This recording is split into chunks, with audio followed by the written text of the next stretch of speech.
Hola, ¿qué tal, César? Buenos días para usted, para todos los amigos que siguen la revista de Costa Rica Noticias por las diferentes plataformas. Como usted bien lo dice, me encuentro con la analista política Gina Cibaja, la cual vamos a hablar y ampliar un poco sobre este tema. Gina, buenos días. Decía mi compañero César al principio si esto es solo un padecimiento pequeño, podríamos decirlo así, o es algo que se puede ir ampliando luego. Buenos días. Muy buenos días, muchas gracias y por supuesto buenos días a las personas que nos están mirando. Yo creo que es no sé si un padecimiento, porque esto sería hablar de una enfermedad, yo creo que es un síntoma de algo muy particular que yo creo que podíamos visualizar desde que pasó la primera ronda, de una fracción legislativa tan grande que la mayoría de ellos no esperaban ser electos diputados, evidentemente ingresan a la Asamblea Legislativa con la expectativa de que estaban llenando una papeleta, una nómina, pero sin haber tenido la idea real de que iban a llegar a ser diputadas y diputados. Entonces esto de alguna manera los posicionó al inicio como una fracción muy cohesionada, con una disciplina eclesiástica, digámoslo así, y que esto hace que se pudieran tomar dentro de Restauración Nacional decisiones que pensaran que tenían los 14 votos. Yo pensé que iban a tener al menos un año para acomodarse, para entender que tanto las diputadas como los diputados que estaban ahí están en igualdad de condiciones, para empoderarse, digamos, en la voz y voto que tienen en igualdad de condiciones, porque vienen de una cultura organizacional que es más jerárquica y más rígida. Me imagino yo que ya empezaron a sentir, digamos, la posibilidad de tener voz y voto independiente de lo que los hombres dicen respecto a las mujeres. Y entonces este evento que pasó, que me parece algo muy revelador de lo que puede estar pasando ahí dentro, porque nadie sabe, la denuncia fue por qué hecho. O sea, se sabe que ella plantea una denuncia por agresión a un funcionario público, que esto es algo muy grave, y no se sabe exactamente qué fue lo que dijo y qué fue lo que no. Sin embargo, hacen toda esta especie de puesta en escena de la pedida de perdón y de disculpas en una coyuntura nacional tan grave como es la violencia contra las mujeres, que hay un grupo de personas que quisiéramos que se declarara una emergencia nacional de violencia contra las mujeres, porque la violencia no es solamente que te peguen un golpe, sino que tiene que ver con palabras, tiene que ver con intimidación, tiene que ver con gestos y con relaciones de poder asimétricas, ¿no? Entonces, yo creo que este hecho hizo que se empiecen a visualizar fisuras dentro de esta fracción legislativa, que aunque es la segunda mayoritaria dentro del Congreso, tiene fisuras por donde podría romperse esta disciplina eclesiástica, digámoslo así, que han tenido estos 2 meses. En realidad han tenido muy poco tiempo para que esto suceda. Me parece que esto fue una cosa obligada y que debería de proceder la denuncia, porque cómo se hace una denuncia y luego se quita por una disculpa que dice me equivoqué, ¿verdad? Qué sencillo es esto, ¿verdad? De hecho, doña Gina, cuando se ven las declaraciones de doña Floria Segreda, se obvia la parte de decir, quité una denuncia. Distintos colegas hicimos la consulta en el chat precisamente de Restauración Nacional de si se había eliminado esta denuncia o seguía, y nos dicen, no, se elimina. Pero entonces, ¿por qué doña Floria no lo dice? ¿Por qué no lo deja claro? ¿Es tan fácil y sencillo hacer eso? Bueno, yo no sé si es tan fácil o sencillo para ella. Lo que me hace gracia es que, vea lo curioso, yo también vi declaraciones tanto del jefe de fracción como del mismo diputado que agredió a la diputada, diciendo que, y además los periodistas reportando que se iba a quitar la denuncia, pero la diputada Segreda nunca dice que lo va a quitar, y son hombres los que dicen que esto ya se da por sentado que lo va a quitar. Es una forma de presionarla a ella para que después de esta disculpa y de esta puesta en escena de la disculpa lo quite. Pero me imagino yo que ella tendrá su momento o su tiempo para consultarlo con la almohada para ver si realmente amerita que lo quite o no. Yo pensaría que no lo debería de quitar, porque es importante tener claro que en la función pública hay consecuencias y muy serias de nuestros actos. En la vida privada todavía hay espacio para este tipo de negociación, pero en la vida pública creo que sería una pésima señal para las mujeres de este país, tanto las que votaron por los diputados de Restauración Nacional como las que no votaron por ellos, para decir, con una disculpa, entonces nos agreden en las calles, nos agreden en las oficinas, nos agreden verbalmente, patrimonialmente, en los salarios, en todo, y cuando nos piden disculpas, entonces vamos a hacer esto de manera distinta, ¿verdad? Entonces yo sí creo que es una situación un poco difícil y habría que ver cuál es su reacción, el de ella, ¿no? Que lo diga ella abiertamente, porque tienen que ser los hombres los que dicen lo que ella va a hacer finalmente, ¿verdad? Cuando fue ella la agredida y fue ella la que interpuso la denuncia. Doña Gina, siguiendo con este tema, después de que doña Floria y don Melvin Núñez se dan las disculpas, por decirlo de esta forma. Ella acepta las disculpas que él le pide, porque hay que decir claro que ella no tiene que pedir disculpas de nada. Exactamente. Vemos un grupo, la mayoría de diputadas, que hacen una conferencia de prensa y aseguran que van a seguir luchando contra las agresiones. Pero hay un detalle, doña Floria no está dentro de esa conferencia de prensa, siendo la que puso esa denuncia por agresión.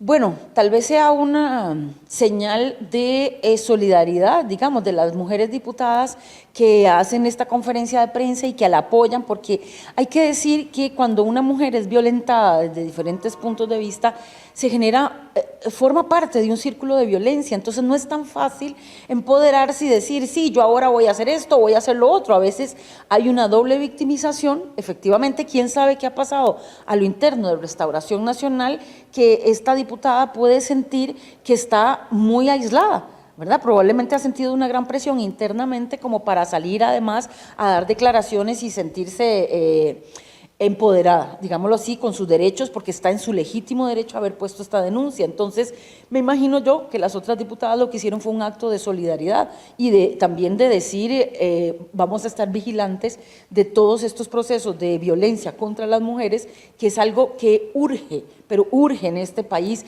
legislar, decidir sobre nuestros cuerpos, sobre nuestras vidas en el espacio público, en lo privado, en las oficinas, en el trabajo doméstico. Es una cosa realmente estructural dentro de nuestra sociedad y me parece muy bien que hayan algunas diputadas que quieran apoyar esta iniciativa de la diputada que me imagino saben que debe sentir muchísima presión por sus compañeros de fracción. Doña Gina, ¿se le habrá exigido a doña Floria y a don Melvin hacer esto público, ese video en el cual don Melvin le pide las disculpas y doña Floria las acepta luego de sentirse afectada y hasta acudir al Ministerio Público? Habría que especular porque obviamente no tenemos información de lo que pasa ahí dentro, pero uno podría perfectamente asumir que hubo una gran presión sobre lo que internamente, porque hay una coyuntura política muy particular y es que hay proyectos que se están negociando en este momento en la Asamblea y entonces me imagino yo que los jefes de fracciones negocian sus votos, ¿cierto? Y entonces no es conveniente para Restauración Nacional que empiecen a presentar fisuras a tan temprano momento de haber asumido la legislatura. Entonces uno podría presumir perfectamente que hubo mucha presión. Además, anoche revisando en redes sociales los comentarios que decían las personas sobre el video de disculpas de don Melvin hacia doña Floria, mucha gente planteaba algo muy válido y es que el lenguaje corporal de los dos era un lenguaje corporal forzado, o sea, uno veía que lo que estaba diciendo verbalmente era una cosa y el lenguaje verbal era otra. Había como un rechazo, el don Melvin se veía rígido, se veía tenso, obligado a pedir una disculpa que probablemente no sentía. De hecho, que parte de la ciencia de la actuación en la vida artística es justamente eso, encarnar un personaje para ser creíble y la disculpa que él pide no es creíble y la aceptación que ella hace tampoco es creíble porque ella está en una situación de desventaja cuando fue ella la víctima en esto. Entonces yo creo que tuvo que haber habido una gran presión para no fragmentar, digamos, los 14 votos que se espera que tenga Restauración y que pueda negociar diferentes proyectos. Siguiendo con la línea de la división que podría haber en Restauración Nacional, doña Gina, se ha hablado desde que quedó elegidos esta bancada que hay una parte que corresponde al ex candidato presidencial Fabricio Alvarado y que es orquestado por don Jonathan Prendas, y el otro que es orquestado por el presidente del partido y el jefe de fracción de la misma, Carlos Avendaño. ¿Es este un síntoma más de esa división que hay? Podría ser, porque no sabemos de dónde vino la presión, ¿verdad? Pero también hay que decir, recordar que no hace mucho también se generó esta división entre ellos dos. Don Carlos Avendaño acusa a Fabricio Alvarado de haber negociado cosas que el partido no, exactamente, y además se hizo público esto, y además no sé si habrán denuncias o no, probablemente hay presiones internas. Ya se sabe que Jonathan Prendas, por haber estado tan cercano a la campaña presidencial, pues obviamente... Y haber sido asesor también de don Fabricio Alvarado. Por supuesto, entonces ellos tienen una sintonía diferente a la que puede tener don Carlos Avendaño. Sin embargo, en este caso particular podría ser que ambos líderes compartan la inquietud de que hay que cerrar llaves y de alguna manera castigar a esta mujer diputada que pone la denuncia, y cerrar llaves en ambos sentidos, porque a los dos les conviene que ella se acalle, ¿verdad? Que ella retire la denuncia. Entonces podría ser, en esto pasa mucho, y a veces los hombres son, no sé si habilidosos es la buena palabra, los hombres tienen mayor posibilidad de negociar estas cosas aunque estén en disputa, que tal vez las mujeres tendemos a ser un poco más diáfanas en estas cosas, ¿no? Y en la política a veces esta cosa tan transparente no es conveniente, digámoslo así, y nos fuerzan a las mujeres a tomar decisiones en función de los alineamientos con ciertos líderes hombres. Entonces podríamos pensar que los dos empujaron en sus diferentes fichas, digámoslo así, para presionar a ambos diputados para que uno le pidiera disculpas a ella. Doña Gina, son dos escenarios los que ya se han dado dentro de Restauración Nacional en 2 meses, ¿Cómo podríamos, yo sé que tal vez es especular, pero analizar si son 2 escenarios en 2 meses, cómo seguirá el proceso dentro de los 4 años en que hace falta? Bueno, yo pensaba el día que resultaron electos estos 14 diputados, yo pensaba que en realidad iban a tener un periodo prudencial de estar muy juntitos. De hecho, que recordemos que cuando fueron electos hubo un hermetismo enorme para no decir cómo resultaron electos, qué sentían, qué expresaban. Entonces, me parece que yo pensaba en ese momento un año. Les doy un año para que se empoderen, para que asuman su puesto, porque no es lo mismo ser un activista dentro de una organización religiosa y ser activista político que ser diputado de la nación, ¿verdad? La responsabilidad, la pericia que esto implica, la obligación que esto implica, no es tan sencillo, y esto es algo que se aprende y que uno va empoderándose poco a poco con respecto a lo que el puesto te permite, y además que es un mandato de voluntad popular. Entonces yo podría pensar que esto va a seguir pasando en Restauración y va a irse aprofundizando, porque entonces van a salir a relucir personalidades, formación de las personas, creencias de las personas que están ahí, y pareciera que están acostumbradas y acostumbrados a que la vitrina es ante ojos de personas creyentes que los apoyan, ¿verdad? Y que entre ellos resuelven cosas. Aquí están en una vitrina, ¿verdad? Nacional, en primer lugar, y en segundo lugar están no con la mirada generosa que uno podría esperar de una agrupación religiosa, ¿verdad? Sino que están bajo la mirada y el escrutinio público, en donde ya sabemos que la opinión pública no es tan generosa ni tan indulgente. Entonces, podríamos esperar mucho más fisuras conforme avanza el tiempo y conforme se van empoderando en su puesto y en su jerarquía, ¿no? De este mandato popular que recibió Restauración Nacional el 4 de febrero pasado. Bien, se unió a nuestra discusión también sobre el tema de Restauración Nacional el analista también político don José Carlos Chinchilla. Don José Carlos, buenos días, y tal vez si usted nos da su punto de vista con respecto a estos síntomas, el de ayer que fue tal vez uno bastante importante ya en el partido o en la bancada Restauración Nacional. Bueno, muy buenos días, un gusto compartir siempre con ustedes, con Gina, con vos. En realidad, hay que ver que el origen de esto es un asunto político, es interesante, y que es una diferencia en una comisión, y esta diferencia no la pueden manejar ni procesar, porque el tema es que el partido no tiene, digamos, una ideología política clara, es decir, no hay un proyecto político claro. Lo que hay es una identidad, un encuentro con temas de corte religioso y otras preocupaciones. Pero al no haber una línea de partido, al no haber una ideología de qué es y para qué están en la Asamblea Legislativa, eso va a generar muchos problemas, porque al final se entiende que un problema político concluye siendo un problema personal, es decir, diferencias personales.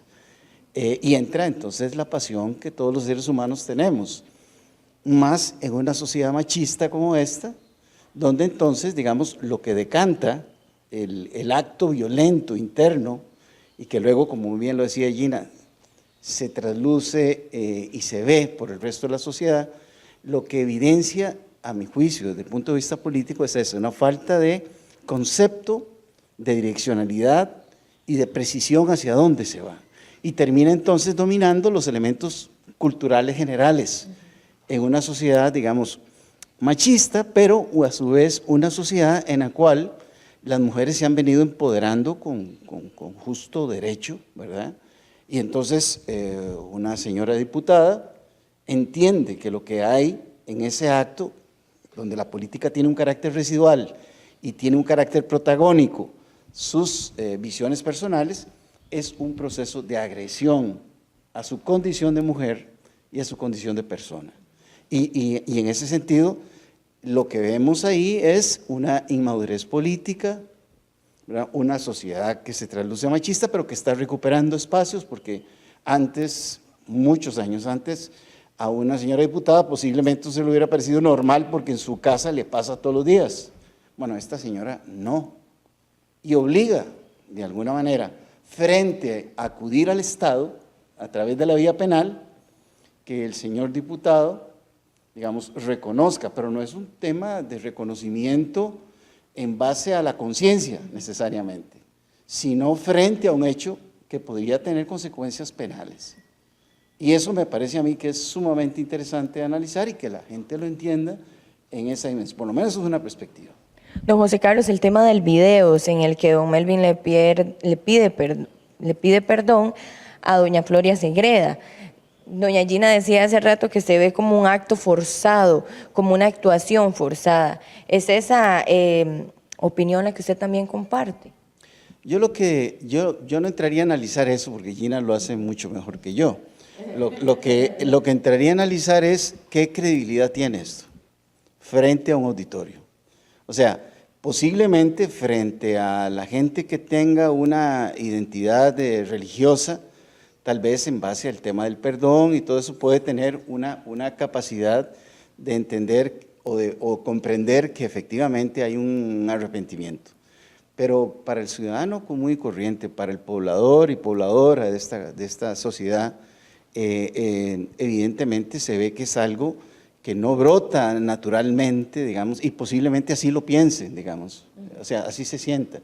Y eso tiene un problema porque lo que está generando es una falta de credibilidad, ya no en las personas, sino en el partido. Es decir, porque esto, yo no digo que la gente ya no crea absolutamente, sino que va lacerando una legitimidad que este partido tiene que construir. Es decir, porque recordemos que es un partido que emerge con mucha fuerza en una coyuntura política muy particular. No hay una imagen política del partido más que de la elección reciente. Y si en la gestión legislativa, en el mundo de lo político, en esta transparencia mediática y de redes, no logran amasar una imagen de seriedad, de cultura política, lo que hace es lacerar el partido, deteriorar el partido. Y además dejan muy mal entredicho sus propios dirigentes en general, ¿verdad? Pero, en fin, esa es mi impresión. Ya para ir finalizando, don José Carlos, El tema de la división, se lo consultaba también a doña Gina. Se ha hablado y especulado en anteriores días, el presidente del partido y jefe de fracción decía que había una organización paralela en medio de la campaña electoral. Se ve a don Jonathan Prendas por un lado tomando la batuta, por otro lado a don Carlos Avendaño. Es esa división la que se ha especulado y que ellos no han confirmado, pero la que está haciendo es esos problemas dentro del partido. Es muy curioso cómo un partido que llega a tener la cantidad de diputadas y diputados que tiene actualmente, que fue en base a su candidato presidencial, el señor Alvarado, de pronto el señor Alvarado desaparece. O sea, el que genera toda esta posibilidad de convocatoria y que la gente votara por estos diputados fue la figura de Fabricio Alvarado, ¿verdad? Y de pronto Fabricio Alvarado desaparece. Y aparece el señor Avendaño, que nunca pasó de lograr a través de su gestión el que se repusiera un puesto de diputado. Ahora tienen más de una decena. Y esto genera entonces, supongo que en el mismo electorado, ¿qué pasó aquí? Más todas las otras contradicciones que no han sido bien recibidas. Yo no sé si el trabajo X, Y o Z se hizo, pero aparentemente fue evidente que hubo, qué sé yo, grabación de programas, producción de comerciales, y de pronto que no se les pague. Al ciudadano común no le suena bien eso. Claro. Y esto va deteriorando más el partido. Creo que están comenzando no mal, muy, muy mal, ¿verdad? Su protagonista, su estrella, de pronto es hecho a un lado, reaparece la figura del líder Avendaño, que no tiene el carisma, ni tiene la capacidad de interpelación de la gente. Entonces, y más todo este tipo de cosas, más las diferencias que usted señala, esto sin analizar el fondo. Hoy vemos, por ejemplo, que en relación al tema de el paquete de impuestos, de pronto un candidato presenta 500, otro, el PUS presenta 101, Liberación presenta 19, y yo no sé qué está prestando Restauración. Uno diría, Restauración él quería presentar 1000, claro, pero no es así. Entonces uno ve ahí donde la mecánica y la fuerza política electoral no coincide con esta fuerza legislativa. Yo nada más quería agregar, yo sé que ya tenemos que cortar, que esto mismo pasó con la fracción legislativa del Frente Amplio hace 4 años, que venía de una fracción unipersonal con la figura justamente de exactamente, José María Villalta, que tuvo un gran protagonismo en las elecciones del 2014 como candidato al Frente Amplio, y entonces pasa de una fracción unipersonal a una fracción de 9 diputados, y que algunos de esos diputados probablemente no tenían previsto llegar a la Asamblea Legislativa porque tenían que llenar la nómina, llegan a la Asamblea y empiezan a desarmarse, recién entraron a la Asamblea Legislativa o al año, no estoy segura. Entonces yo creo que es un fenómeno que tendríamos que analizar más allá de cada partido en este momento, cómo es que estamos eligiendo a estos diputados y a estas diputadas y qué es lo que está pesando en la ciudadanía, porque estas son las consecuencias que luego tenemos a la hora de ejercer el poder, y yo creo que eso es una reflexión más amplia que tendríamos que dar como sociedad. Siguiendo en esa línea, doña Gina, que usted mencionaba, ¿podría entonces analizarse también, don José, si podría pasar otra vez dentro de 4 años que Restauración Nacional vuelva a un solo diputado o que desaparezca del todo? Es totalmente posible. Vea lo que pasó con el Frente Amplio, habiendo tenido doña Patricia Mora un protagonismo importante al final de la legislatura en la comisión que investigó lo del tema de la importación del cemento chino y demás. Aún así, el partido Frente Amplio tuvo un solo diputado, vuelve a una fracción unipersonal, ¿verdad? En otros casos también hubo, digamos, la desaparición de partidos políticos dentro del Congreso, porque los partidos políticos no necesariamente desaparecen así, ¿verdad? Reaparecen en cada proceso electoral. Podría suceder que esta elección nos dé lecciones de cultura política de nuevo y que la ciudadanía entienda la importancia de reflexionar ambos votos, tanto de la papeleta para la presidencia y las vicepresidencias como las papeletas de diputados. Y también los mismos diputados y diputadas deberían de reflexionar qué es la reforma que necesitamos para que las votaciones sean realmente representativas de la voluntad popular, no coyuntural, sino de proyectos a más mediano plazo. Don José Carlos Chinchilla. Bueno, podría ser, si la tendencia es, si la cultura política y la praxis política va a ser como la que está, podría ser. Pero hay un factor interesante, y yo no sé si Gina lo comparte. Tienen 3.500 millones para armar un partido. Es decir, no es suficiente, pero digamos, no es suficiente, pero es una condición económica que si la utilizan formando cuadros, si lo utilizan, es decir, no sé, me parece que es un factor que puede hacer que el desastre no sea tan grande como el del Frente Amplio. A eso me refiero. Pero, habría que ver, es que la plata no lo es todo. O sea, pero habría que ver más bien qué van a hacer con esa plata, porque yo no creo que Restauración Nacional tenga la intención de formar cuadros y demás. Si el mismo partido histórico, Liberación Nacional, no lo ha estado haciendo y ha estado de capa caída en materia de nuevos liderazgos, o sea, menos un partido político como este, que sus cuadros salen de la organización religiosa, ¿verdad? Entonces, y que tienen una cultura organizacional o una cultura política muy de avallazamiento o avasallante. Entonces, yo no creo que esto lo cambie ningunos millones posibles en formación, ¿verdad? Porque lo que hay es adoctrinamiento más que formación. Entonces, no estoy segura de eso, pero bueno. Queda planteado el asunto. Además, Liberación hace rato no tiene 3.500 millones. Pero, en fin, habrá que esperar. Todavía es muy temprano. Don José Carlos, en la línea que le comentaba en un principio, ¿se preveía ya esto de Restauración Nacional en el momento en el que se ve que obtiene esta cantidad de diputados, en que es personas en que no se habían visto dentro de la política? ¿Se preveía ya este tipo de situaciones dentro del partido? Yo pienso que no con la intensidad ni con la evidencia hacia el resto de la gente, porque ellos trataron de cuidar que diputadas y diputados, recuerde que les aparentemente prohibieron expresarse públicamente, porque quisieron, y ahí de capacitarlos un poco, parece que no fue muy buena la capacitación, pero sí se podía prever que al no ser un partido político con una ideología, con una visión clara de hacia dónde se va, sino más bien reactivo, es un partido contra tal cosa, contra la otra, contra aquello, y de manera muy conservadora, en un mundo que es muy dinámico, muy transformador, que el cambio es algo de la cotidianidad de todos los días. Entonces tenemos que si alguna ideología le identifica es ser conservadores, en un mundo de cambio, en una sociedad como la nuestra que requiere cambiar, en un Estado como el nuestro que requiere cambiar. Entonces, digamos, era previsible efectivamente que no iba a haber un gran aporte, pero tampoco se preveía que iba a ser un espectáculo como el que se ha presentado en estos días. Vemos un punto y aquí me nace una consulta. Ustedes nombraban a Liberación Nacional. Liberación Nacional es un gran partido, un partido con mucha historia. El manejo es totalmente diferente. Con esto nos damos cuenta que hay disputas, tal vez dentro de la misma bancada, pero no se hacen públicas, como pasa ahora en Restauración Nacional. Además, cumplen un papel muy similar, porque en este momento son oposición los dos. Sí, bueno, dejemos. No, ahora no solo se hizo pública, se hizo penal.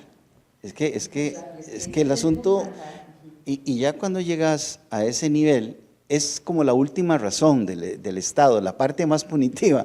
Es decir, no pueden, no solo sus dirigentes internos, inclusive el señor Avendaño, resolver el problema, contener el problema antes de que llegue a lo público, a lo estatal.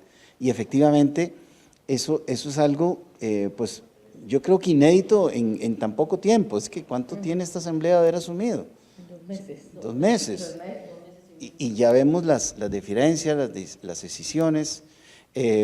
Bueno, esperemos a ver qué ocurre, ¿verdad? Yo creo que hay que tener esa prudencia, pero si por las vísperas se saca el día, como dice la gente de nuestro pueblo, pues va a llover tieso y parejo aquí.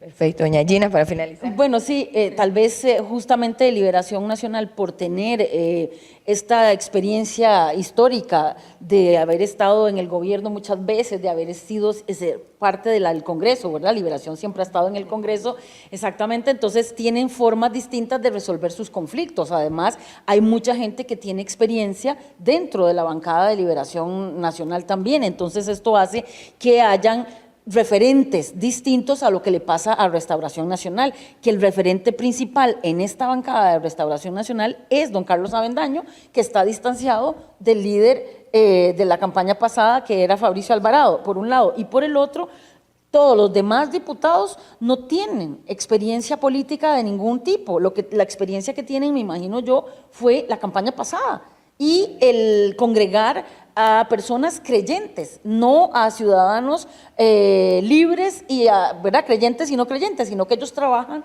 con esa condición. Entonces, dentro de una cultura creyente hay toda una perspectiva avasallante, digo yo, porque no cuestionas los principios religiosos, mientras que la política es cuestionamiento permanente. Entonces, ese cambio, esa transformación de un grupo político que tiene principios religiosos muy claramente definidos, varía a una ciudadanía que es totalmente diversa.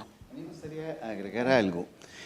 Yo pienso que Liberación ha perdido tanto y tan seguido que aprende que una buena parte de su derrota se debe a las grandes divisiones que tienen internas. Hay en la Asamblea Legislativa gente que tiene liderazgos con ideas contrapuestas en Liberación, pero no lo hacen evidente, porque en estos, qué sé yo, ya tenemos 8 años de llevar Liberación, de alguna manera, una situación difícil. Entonces aprenden a que no pueden hacer evidente y público algo que los ha llevado a las derrotas, ¿verdad? Esa es la impresión. Vamos a ver si aguantan, porque las diferencias son grandes también. Claro. Perfecto, muchísimas gracias a los dos analistas del día de hoy, doña Gina Cibaja y don José Carlos Chinchilla, por ampliar sobre este tema y los distintos síntomas que ha presentado Restauración Nacional de una división interna. César, usted tiene más información en el estudio principal de la revista de Costa Rica Noticias. Buenos días.